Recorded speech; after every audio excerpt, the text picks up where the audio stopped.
day. Welcome to another episode of Throwing It Back with Sean Farrell. I am Sean Farrell. God is great all the time. All the time, God is great. Jesus Christ died and he rose again. Amen. John 3, he said 16. Okay? All right, let's get hit into it. So, I saw something that just left me shaking my head laughing, okay? I saw something that just left me shaking my head laughing, okay? So, after the 93 finals were over, when the Bulls won their third straight championship, Danny Ainge said he doesn't believe the Bulls were the best team in the NBA finals. Okay. Let's break it down, okay? So, the Bulls were 57-25 during the regular season. Suns were 62-20. All right? And might I add, the Bulls won there in the regular season at America West Arena. They won there. They won during the regular season at the America West Arena. Okay? So let's throw that little nugget in there. So the Bulls, they essentially breezed through the first three rounds of the playoffs. Okay? They swept Atlanta 3-0. Swept Cleveland 4-0. They did lose the first two games to the Knicks, then came back and reeled off 4 straight, okay? So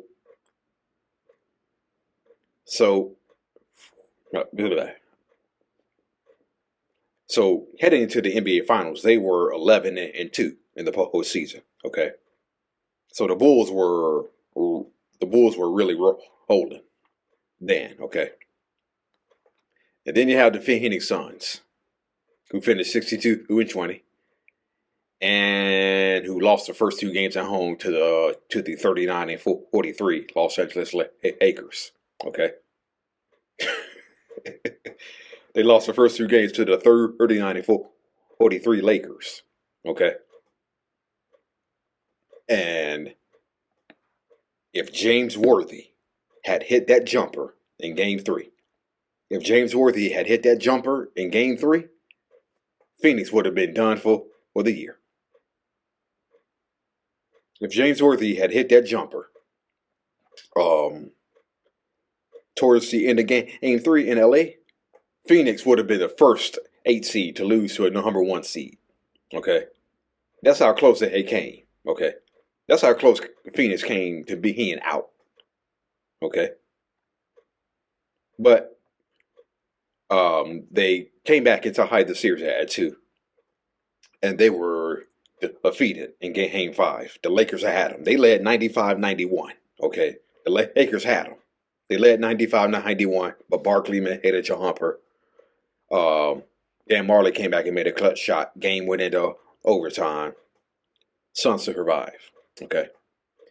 So, he defeated the Spurs, beat the Sonics in 7 games. Okay? And C, you can't be the best team. You can't be the best team in the NBA and have a losing record at home in the postseason, okay? I've made this point before. The Suns played 13 home games in the playoffs, including the NBA Finals. They were 6-7 in those 13 games.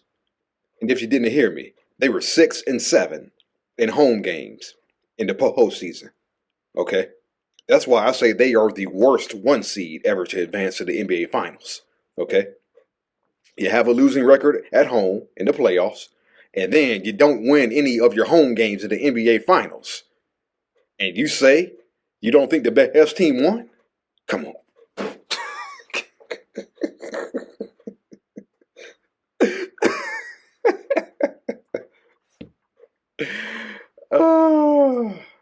That is some pretty interesting logic from Danny Ainge, considering the fact that he lost to the Bulls just last year in the 92 finals, right?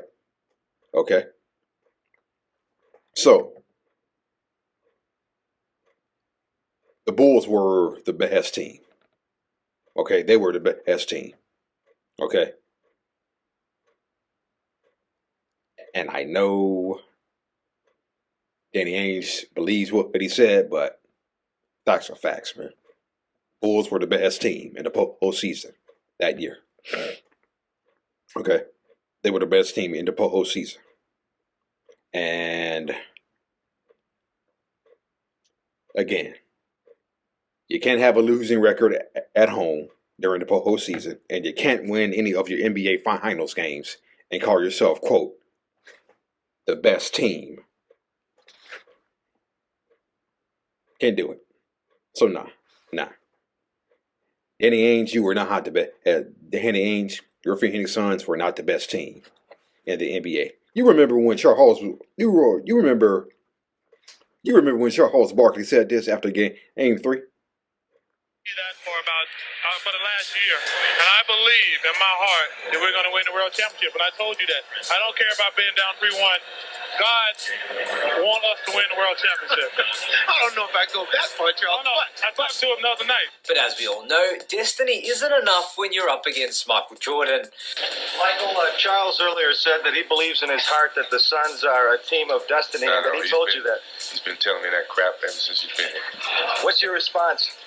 I mean, he's got a different destiny than what we see it. You know, we're destined to win as much as he's destined to win, and right now we got the one game up. We're here to say that his destiny is to have a long summer thinking about what he should have or would have done. The Suns had home court advantage. Now, did you hear that from Michael? Now, did you hear that from Michael? Right? And that's exactly what the Bulls did. That's exactly what Michael and the Bulls did. Had Barkley sitting there the whole summer thinking about, man, what if? Man, what if? And Danny Ainge also said we should have won game 6. And if we win game 6, no doubt we win game 7. Yeah, but the problem is you did not win game 6. And they never went to game 7. So, facts are facts, man. You were not the best team. The Suns were not the best team. Okay? The Bulls were. And let me say this one more time. You cannot have a losing record in the postseason and not win any of your finals home games and be considered, quote, the best team. Okay? That just left me laughing, shaking my head. All right. That's it. And that's all for Throwing It Back with Sean Farrell. I am out of here, y'all. God bless. Peace out.